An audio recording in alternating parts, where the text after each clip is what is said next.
You are listening to Lighthearted, the official podcast of the United States Lighthouse Society. My name is Jeremy D'Entremont. Welcome.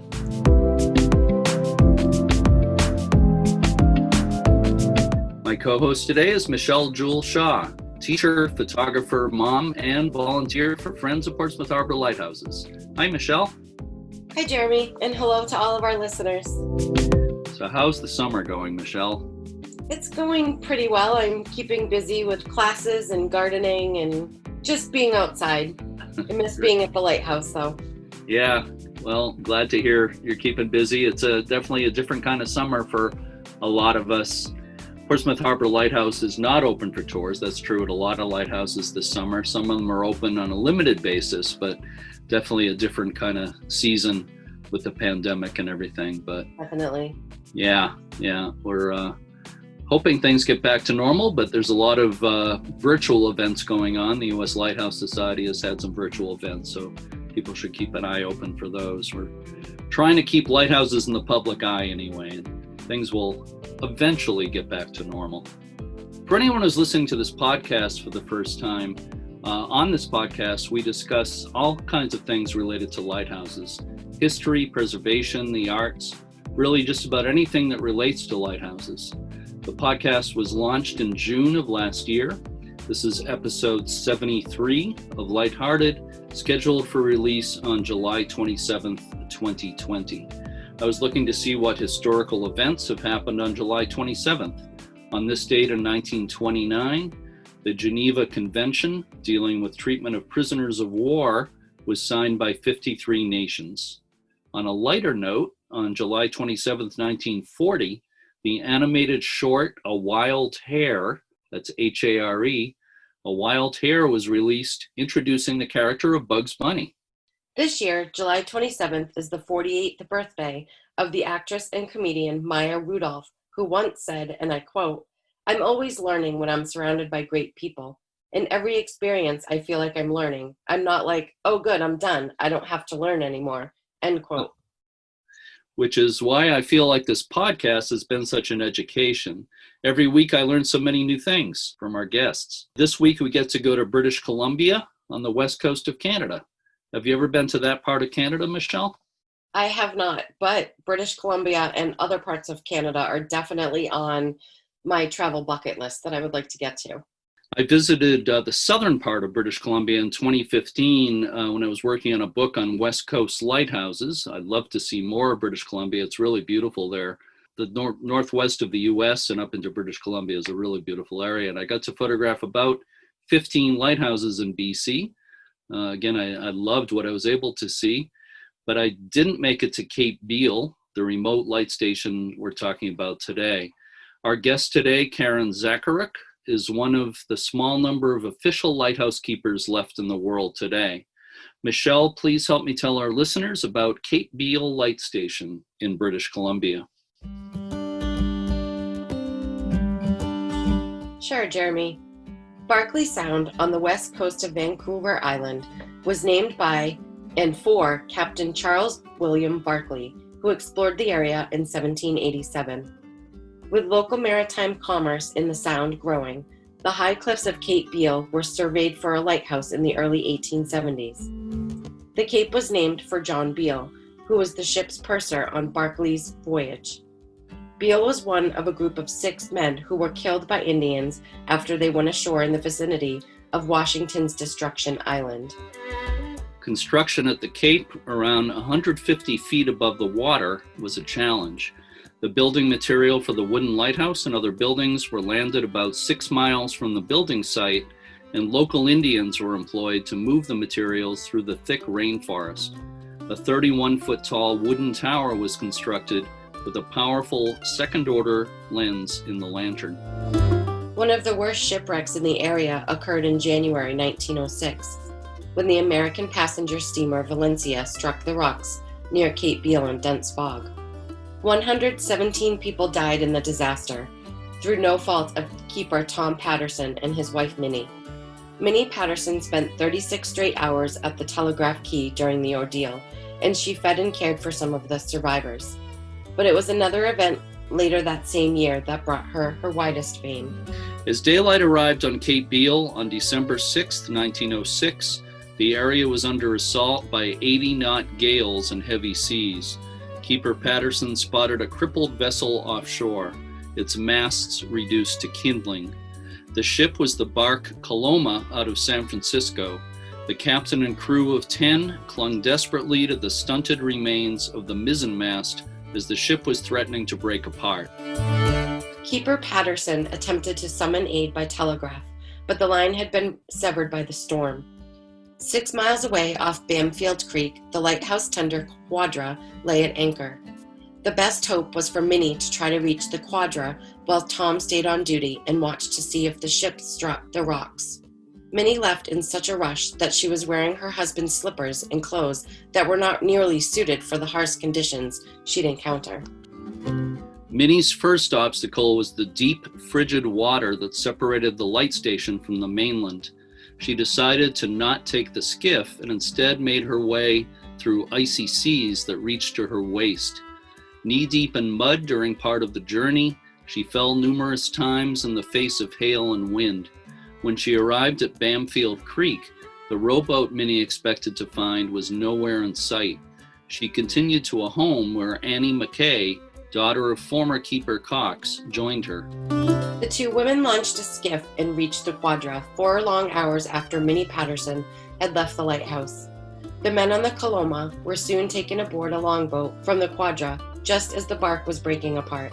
Minnie was the sudden focus of attention for many newspapers, and she received a gold medal and a silver plate from the Canadian government. The original wooden lighthouse at Cape Beale was replaced by a modern 32-foot skeletal tower in 1958. Today, Cape Beale is one of 27 light stations that remain staffed on the coast of British Columbia. A resident keeper maintains the navigation equipment and buildings, monitors weather and sea conditions, and watches for emergency situations. For more than a dozen years, the keeper has been Karen Zacharuk. I recently had the opportunity to speak with Karen. Let's listen to that conversation now. I am speaking with Karen Zacharuk. Karen, thanks so much for speaking with me today. I really appreciate it. Oh, well, it's great speaking with you as well. I'm looking forward to this interview. Well, I do really appreciate it, and it's not every day that I get to speak with a real official lighthouse keeper. There are not many official lighthouse keepers left in the world today, so it's no, it definitely is a rare job, that's for sure. And actually, most of the official lighthouse keepers in North America are on the west coast of Canada. So again, you're one of a rare breed today. So it's a real pleasure. Karen, you're an avid sailor. And so I guess you've had a lot of maritime experience, but what exactly led you to become a lighthouse keeper? Well, I've always enjoyed being part of the maritime community, and I did grow up in a small fishing village on the north end of Vancouver Island. And so I was around water a lot, fishing with my dad and living even in a logging camp out there with my dad for a while. And but actually, when my husband and I, when we met in high school, and when we graduated, we bought a sailboat right after graduation, and we lived on the sailboat for 7 years. And we sort of wanted a change in careers, and so we took a bridge watchman program, which is we were planning on going to work on the Coast Guard ships. But when we applied at the Coast Guard base in Victoria, we sort of applied for everything, and relief lightkeeping came up first for myself, and lifeboat stations for my husband. And so we sort of went with that. And I sort of always dreamed of living on an island with no cars. So yeah, sort of when I first started doing relief lightkeeping, I just fell in love with it. And we had been living on the sailboat for 7 years. So I was sort of ready to start to move into a house and just kind of living sort of the simpler life. And that's sort of how we started, and we've been doing it for now, both of us, for about 20 years. So my husband's with the lifeboats and I'm with light stations, and yeah, it's so that's how we sort of got into it. So Canada still maintains 27 staffed light stations in British Columbia. Is that correct? Is it still 27 stations in BC? It's 27. Yeah. along with 23 in Newfoundland and Labrador and one in New Brunswick. And in this age of automation, when most lighthouses in the entire world have been destaffed, why are some of the Canadian stations still staffed with resident keepers? Most of the Canada staffed light stations are obviously in very remote areas of the coast. They're situated in key locations along the coast where, there's treacherous waters and the bad weather conditions as well. And along the BC coast, there's actually only 2 that you can drive to. So the rest are either boat and helicopter or helicopter only access. And in most of these remote areas, the lightkeepers are really the only eyes and ears looking out over our coast. So the weather reports that the lightkeepers provide 7 times a day or more, if there's a special weather needed or a weather request, are actually very vital to the mariners and aviators, as well as assisting Environment Canada in forecasting weather. So lightkeepers provide a 24-hour service to the public, and they also we provide 24 hours radio watch listening for distress calls, and we assist the Marine Traffic and Communication Services in relaying distress calls that may come from like radio dead zones or mariners just using a handheld radio. So there's a lot of areas there as well that there's incidents because of the treacherous waters and as the lightkeepers the light stations being in these remote areas, they're a lot of times they're safe havens for mariners and aviators. Where were you stationed as a keeper before you went to Cape Beale? So I was just northwest of Port Hardy, 15 miles. That's at the north end of Vancouver Island. And I was at a station called Scarlet Point. I was there for 5 years before I came to Cape Beale. And before that, I did relief lightkeeping for 2 or 3 years. So I was sort of situated. I would just go out for either, from anywhere from 3 days to 3 months. I would be at a different light station sort of up and down the coast. So I've been to most of them. But I always thought, if I ever got to be full-time lightkeeper, I would love to. I fell in love with these 2 stations that I've been able to work at full-time. So I've been very lucky that way. Cape Beale was a place that you actually chose to go to? You requested that? Well, it came available for a position, and sort of the fellow that was actually working here before, he moved to the station that I was at. We sort of switched spots, and then I was working here as assistant keeper for, I guess it was 3 years before the principal keeper that was here before me. He was here for 33 years, so he retired. And then I stepped up into his position as principal keeper since 2010 here. Now, I know Cape Beale is fairly remote, but how remote is it? How difficult is it to get to and from the station there? It's a 3-minute helicopter ride from Banfield, which is, Banfield is our nearest community, and it's 150 people that live there. But Banfield is actually at the end of a 90-kilometer, very rough gravel road. So the nearest town that you can actually drive to on, by a comfortable highway road is Port Alberni. And so we're from Banfield, we're 7 kilometers by hiking, and a lot of that is through the mud, or we're 5 miles by boat, which depends on the seas. The offshore swell, where we have a sort of a lagoon where you can bring a boat into, but it's a very narrow gap that you can get through into the sandy lagoon. And so the seas have to be below about 2.5 meters to be able to ride the wave into the lagoon. So you have to, the offshore swell meeting the lagoon can be pretty treacherous there. So it's a difficult place to get into. Or, of course, by helicopter from Victoria, which is I would say it's about a 40-minute flight from Victoria by helicopter. You personally, how do you get in and out normally?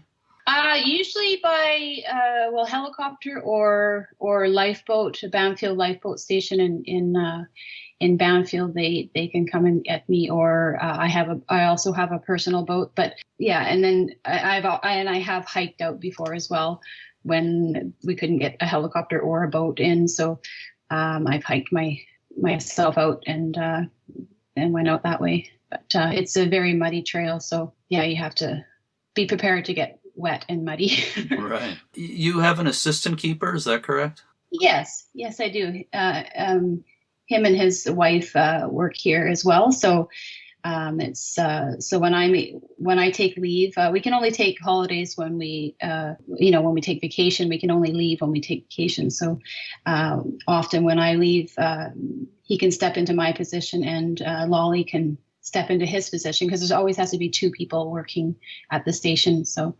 And you mentioned your husband works at a Coast Guard lifeboat station?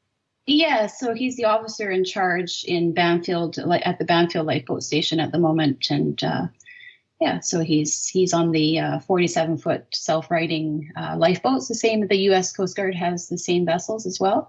So that they run those out of various spots on the coast here. And he's involved in search and rescue out of that station. That's their primary job, is the search and rescue. Are there also occasionally relief keepers who come to your station? You said there always have to be two people there. So you do sometimes have relief keepers there at times? Yes, we do. Yeah. So whenever myself or my assistant keeper want to take vacation, a relief keeper has to come in to relieve us. So. And one thing I'm curious about, you mentioned how it's somewhat of an ordeal to get in and out of there. So how do you normally get supplies? Are some of the supplies delivered, maybe by helicopter, or how does that work exactly? Yeah, so our groceries are delivered once a month with our mail and parcels by helicopter. And so what we do is we place an online order like you would in town with a grocery store, and it's delivered to the Coast Guard base in Victoria. And then from there, it's flown out once a month to the stations all along the coast here. And then other supplies like, fuel for running the generators, or gasoline or lumber, that all comes in by the Coast Guard buoy tenders. And they will bring a workboat and sometimes a fuel barge through our gap here into the lagoon to refuel us. Usually they refuel us every 6 months with diesel, and then bring supplies in as well, like I say, lumber, or if we need a new wheelbarrow or paint or such things like that, they'll bring that in. And then all of our water, of course, is collected off our roof into cisterns. So that's for drinking and washing and such. So in the summertime, we do have to conserve quite a bit if we haven't had a lot of rain. And it's anything, other supplies like the mail and parcels is usually brought in by helicopter. You just said a little bit about your water supply. Could you elaborate on that a little bit? How exactly do you get your water supply? So just when it rains, that's when we get water. So it just comes off our roof, and then we have cisterns. Most of the stations have cisterns in their basement. Half of the basement is converted into one, and mine's sort of a different one. We have it outside under an old foundation that used to be an old duplex. So we have that, a big cistern there. And usually stations have, each house has about an 8,000-gallon cistern, and then it goes through a sandbox and then through multiple filters, and we bleach test it every month. And then it also gets tested by the Coast Guard Health Canada as well, to make sure it's safe to drink. And so like I say, in the summertime, we do have to conserve quite a bit. Like if we're doing our laundry, we have to save the rinse water for the next wash. It can get that bad. Or lots of the stations also have composting toilets in the house as well, so that the water isn't wasted in the toilet cistern. And so that's. And there is some stations that can have their water delivered, that, some areas where they don't get as much rainfall as us on the West Coast, but we can't really get our water delivered here. So it's, we just have to be careful. This year has been been doing well, because we've had quite a bit of rainfall. So yeah, we're not in any issue right now. I was about to ask do you normally get plenty of rain there? We do, but there has been years, sometimes from April to July, where we haven't had any rain at all, where it's been a really dry year. But that's happened a few times. But this year we've been lucky. It's been nice not having to worry about that as much. I was thinking of asking you if you ever get lonely, but I have a feeling I'm anticipating your answer to that. First of all, it seems rare that you would ever be alone for any stretch of time. Probably not much at all. But I'll go ahead and ask the question: do you ever get lonely there? That's a quite a common question that I get, especially from people coming on the station that either have never been on a light station or they're just curious about it. And I'm extremely happy here, and I think that makes a big difference. I don't actually get lonely because I feel very connected to this coast, and I feel connected to the villages along the coast. Our Coast Guard and sort of Parks family, in a sense, that come to visit. Well, not right now because of COVID, but they come by quite often. I can talk to my family and friends as much as I want, and because I'm lucky here to have good cell phone service, and I get to see them periodically as well. But I guess I've been doing this for so long, it's sort of just become my life, and I'm just busy all the time, crafting, or when I'm not doing my main work, I'm in the evenings or whatever, I just like to pick up a new craft or learn a new craft, and it just I get inspired being out here, just living amongst nature, and I don't actually, I've never really felt lonely at all. Mm-hmm. What sort of crafts do you like to do? I'm just curious. Oh, everything. I just love to try. I mean, I love knitting. I paint, woodwork, cooking. I love cooking, sewing.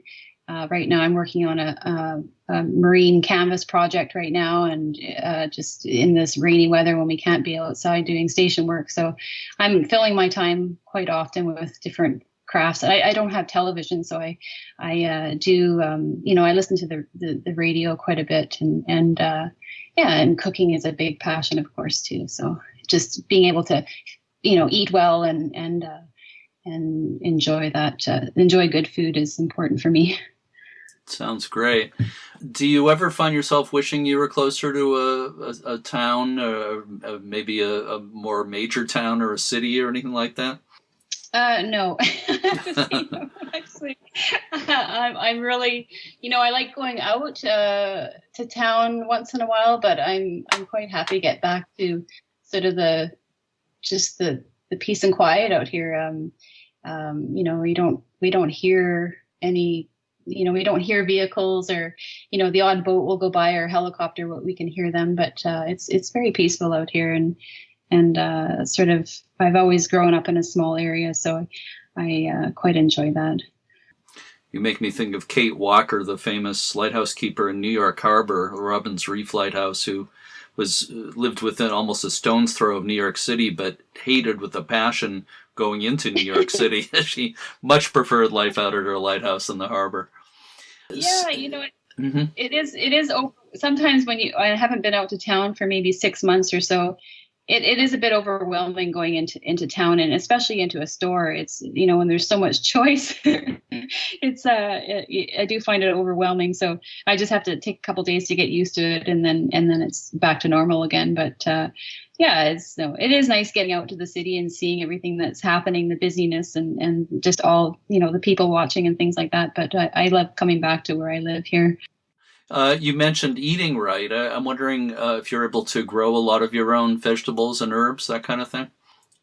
Yeah. So we have a big garden actually going right now. I'm able to get, I can fertilize that with some seaweed that I get off the beach, and but yeah, we have a garden that we can get. We have a greenhouse as well, so we can get vegetables growing throughout the year, like lettuce and green onions and parsley and things like that. But no, that's a big part of being here, is being able to have that fresh food, because with our groceries, usually by the third week into our grocery month, we call the last week, we call it the scurvy week, especially in the winter, because we're out of all the fresh veggies, and it is nice to be able to go down and, sometimes kale will still be growing outside, or celery outside, even it can handle the weather, but it's pretty important to have the fresh stuff, like lettuce and things like that. It only, if you go to the grocery store, it only lasts maybe a week, or like broccoli and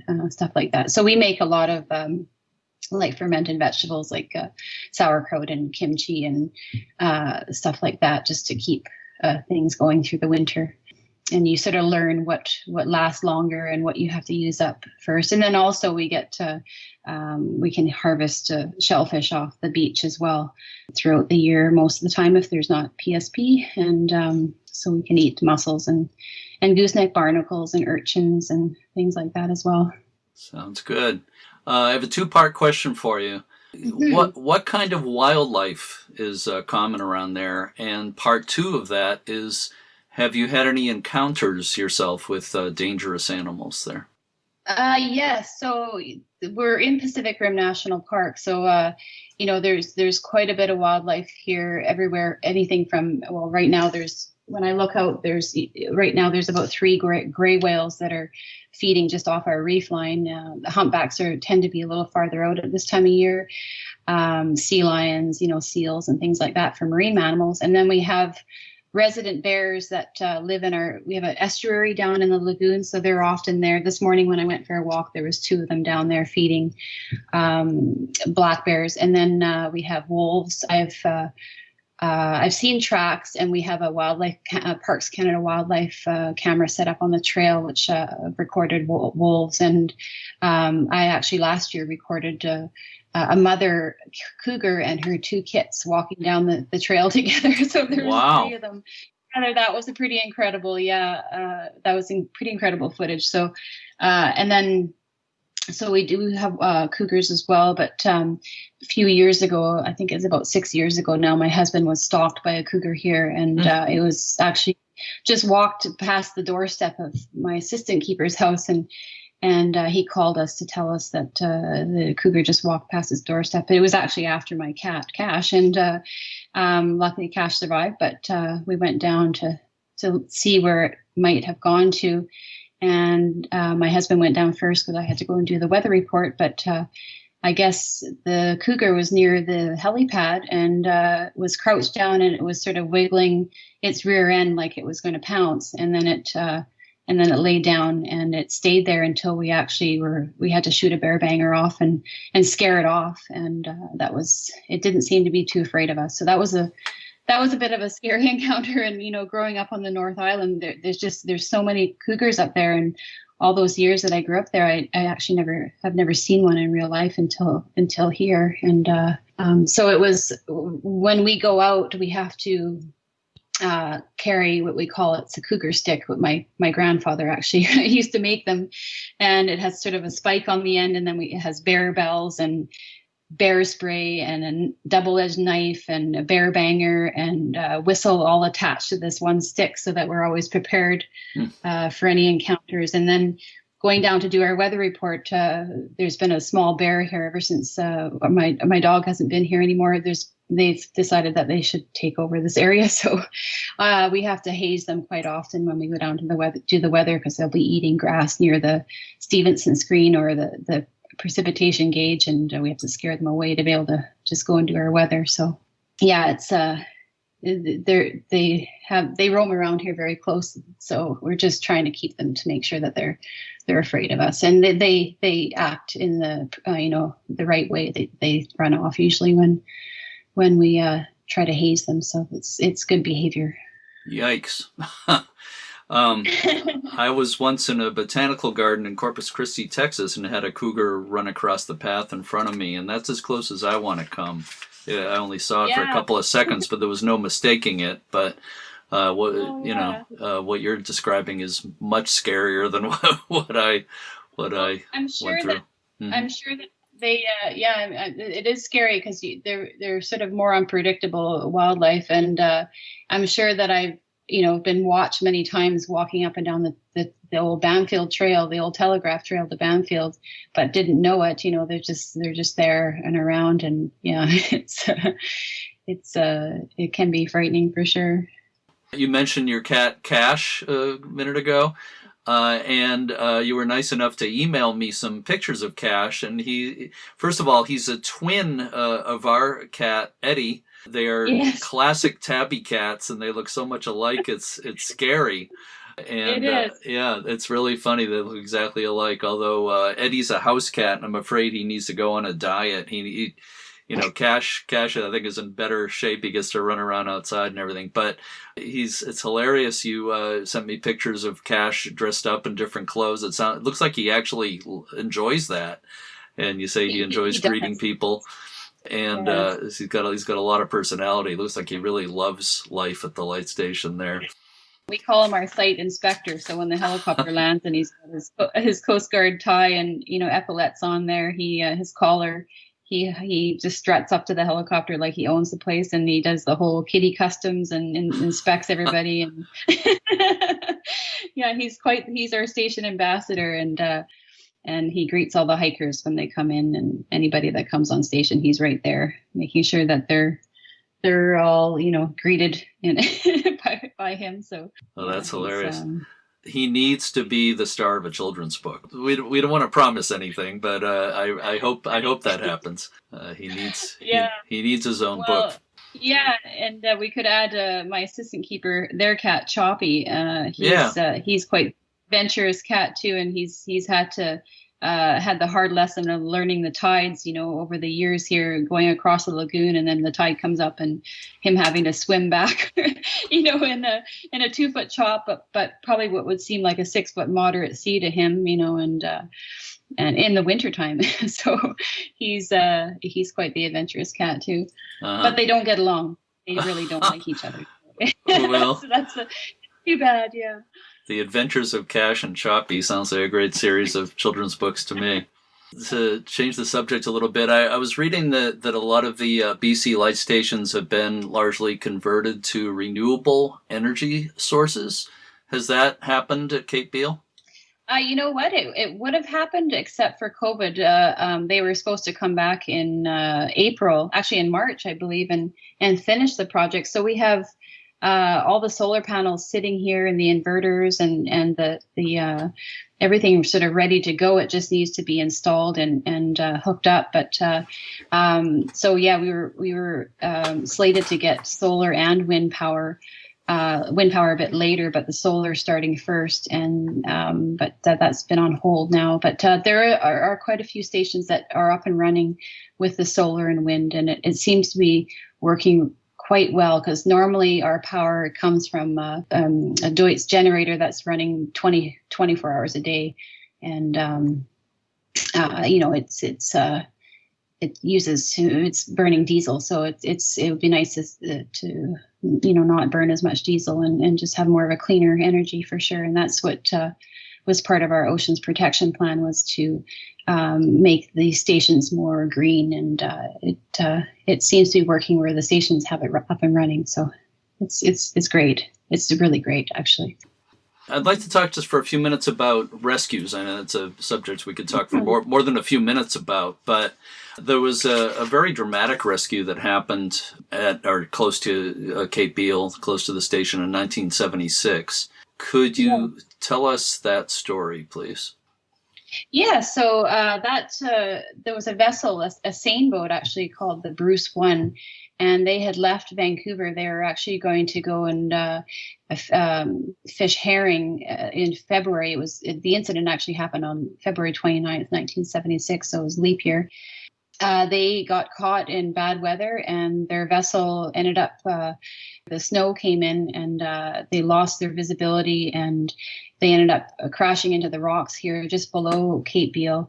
Two of the fellows were rescued by the lifeboat out of Banfield, and then the other fellow he actually made it to the shoreline, but climbed up on the shore and was, of course, hypothermic by that time. They had sent, they could hear him yelling, but they couldn't get to him. So the U.S. Coast Guard actually sent a Sikorsky up from Port Angeles to assist in the rescue, and they spotted him on the rocks. They sent a basket stretcher down for him, and he got in the stretcher and back up into the helicopter, and they were still searching for the other fellow that actually ended up perishing. His name was Rusty Waters. And while they were searching, I guess there was the weather was terrible. It was very low visibility, and but apparently there was a bit of mechanical failure with the Sikorsky, and it crashed right in front of the station with all crew on board. the lifeboat was able to deploy a sort of a rubber lifeboat, like a rubber raft, and they were able to. The lightkeeper was watching from above and was able to guide them through the reef line, because there's a treacherous reef that goes all the way around Cape Beale here, and that's the big reason why we're here, of course. So they deployed the life raft or the lifeboat, rubber boat, and they went in and drove the boat right up into the doors of the helicopter, and it was pitch black because they had lost electricity and the power of the helicopter, and everybody was able to climb into into the rubber boat and get back to the lifeboat and get on board. But that fellow was actually rescued twice, because he was lifted up into the helicopter, and then the helicopter crashed, and then he was lifted, taken out of the helicopter. So everyone on the helicopter survived, and unfortunately there was the skipper of the Bruce, one perished, but it was a big rescue, in the history books, and so now the Coast Guard has a hero class of vessels, and one of them is named the Martin Charles, and that's named after the skipper that was at the lifeboat station for many years. It was named after him for that incident, but. So we actually still have the wheel from the helicopter is still up by the tower here, and hikers will often ask, the question, well, where is that from? So I'm able to tell them the story of that incident that happened, and it was a big deal, that's for sure. And I believe the U.S. came up later, and they recovered the helicopter from the shore, or from near the shoreline here in front of Cape Beale. But wow. It was a pretty treacherous incident, yeah. Yeah, that's an incredible story. I'm wondering if you've personally been involved in any rescues around there, or at any of the other stations you've worked also. Yeah, so just, relaying maydays, I've done that quite a few times, assisting vessels in the fog, towing in broken down vessels, injured hikers that come in, just light tower and shoreline searches for missing vessels. In 2014, we had a big incident here. Actually, I was sailing up in Alaska at the time, but the keepers that were relieving here, they were down at the engine room just checking the engines, and they heard yelling from down there. And so they ran up to the top. There's 169 stairs from the engine room up to the top of the station. And they ran up to the top of the station, and the fog had come in, and they heard these people yelling, and they looked out, and there was an overturned vessel with 3 guys in the water.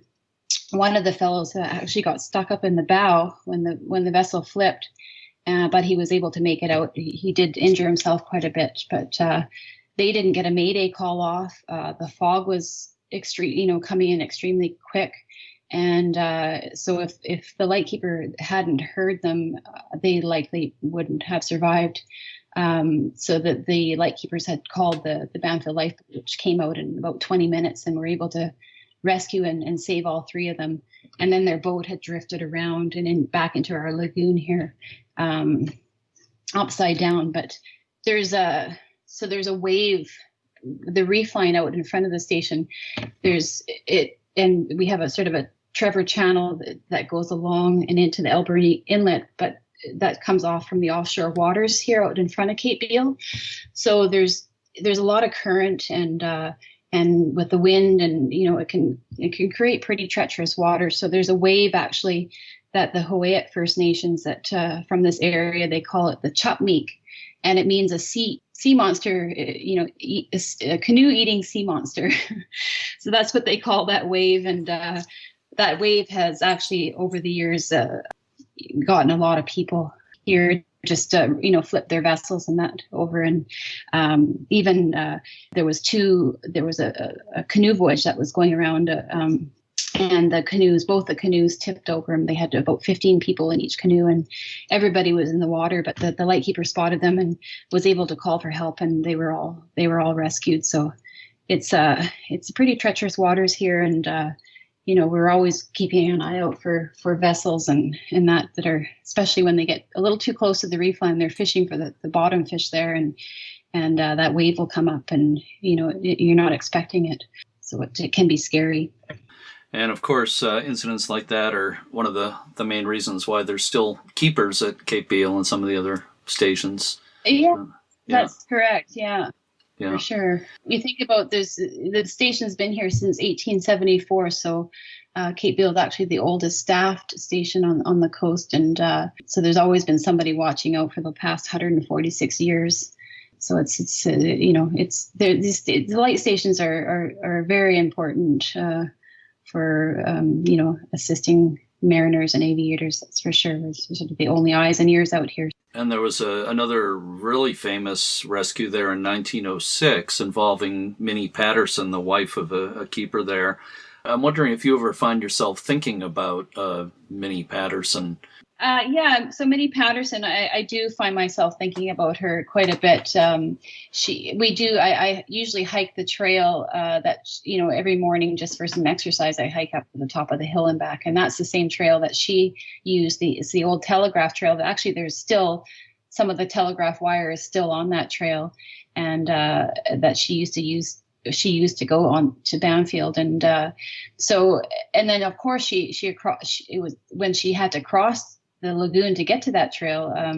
It was high tide, so she was soaking wet by the time she started the trail, and it was in December, and it's just awful to start the trail when you're soaking wet already. But there's pictures of her I have in the weather room with her family, and she's definitely, she was honored in our Victoria Maritime Museum for her efforts that she did in 1906 there for both incidents with the Valencia and the Coloma, and she's definitely part of history here and on this coast, that's for sure. So Karen, before we wrap things up, I want to ask you something that maybe this should have been the first question I asked you, but in the course of I don't know if there's such a thing as a typical day, but what are some of your duties that you might happen in a typical day at the light station? Yeah, so we actually get up at it's either 3:30 or 4:30 in the morning, depending on the time of year, to do our first weather report. And then there's 7 weather reports that we do a day, besides if there's any special weathers involved in that or weather requests. So that's our main part of our job is our weather collections, local marine weather collections. And then of course we're keeping watch on the radio 24 hours a day. When we're outside, we have a handheld radio that we're monitoring all the time. And there might be helicopters coming in or ship crew coming in to refuel us or work on some of our equipment. We have a Highline and a derrick equipment, and then from there we start our day, in the morning after breakfast. We'll maybe decide, okay, if it's a nice day, we might do some painting. There's a lot of red and white painting here. We're cutting lawns, we're maintaining the generator, doing oil changes, and then fuel filter changes on the derrick engines. We're doing electronics or electrical work. It could be we need to do some minor plumbing or carpentry work, grounds maintenance, from cutting our lawns, which takes pretty much all day because we have to do it by with a weed whacker. It's just too steep to be mowing most of it, from cleaning the windows on the cupola of the tower to maintaining our fire pumps, all our safety equipment. There's just, we're cutting back trails that we have around the station just to be able to go and have a lookout for any sort of shoreline search that we have to do.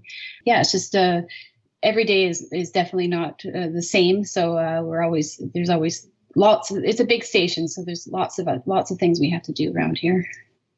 I guess so. Yeah, I'm tired listening to you. Wow.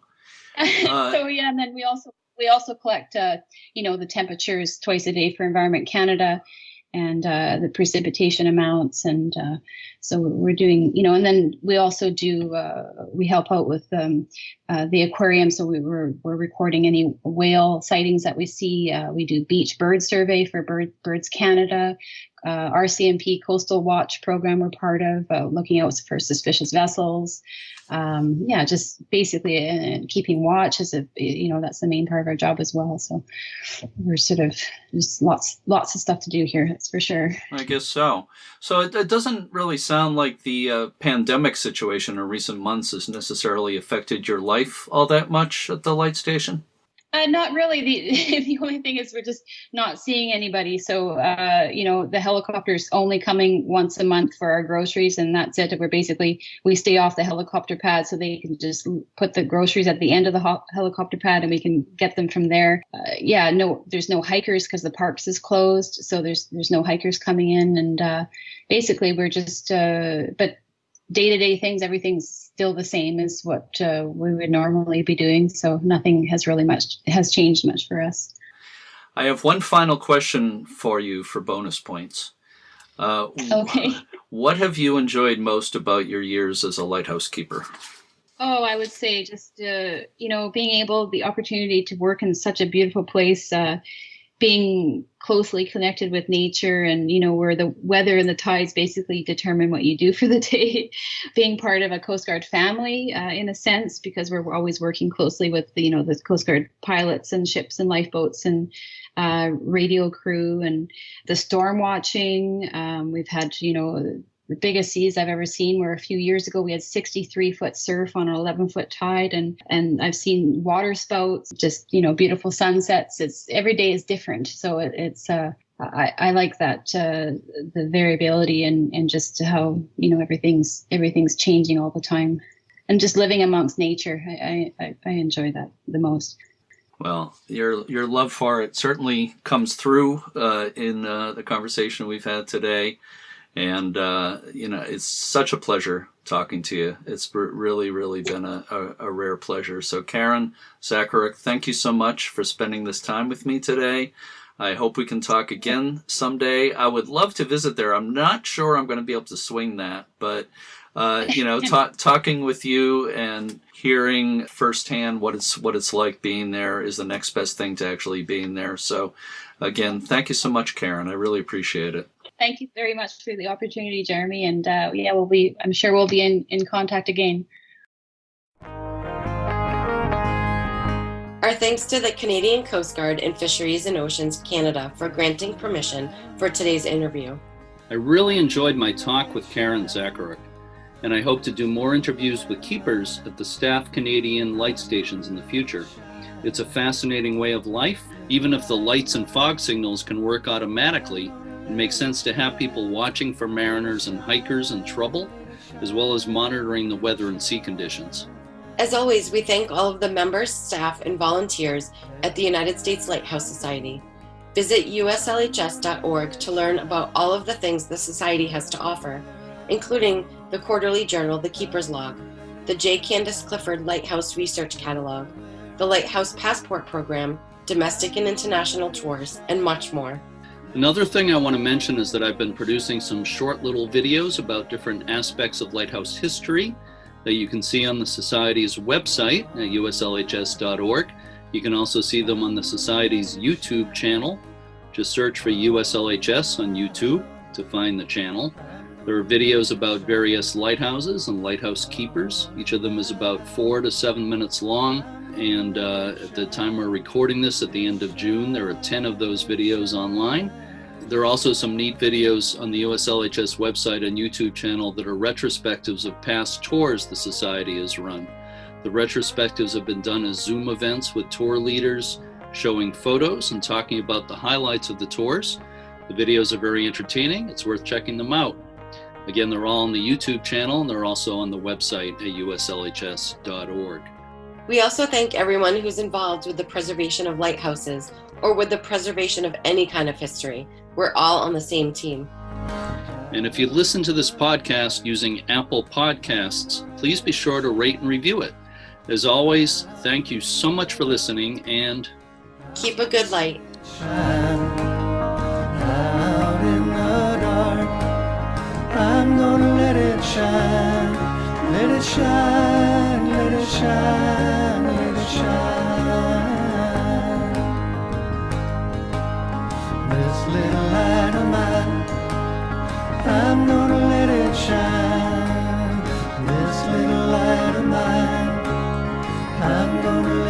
shine. This little light of mine, I'm gonna let it shine. Let it shine, let it shine, let it shine. This little light of mine, I'm gonna let it shine. This little light of mine, I'm gonna let it shine. This little light of mine, I'm gonna let it shine. Let it shine, let it shine.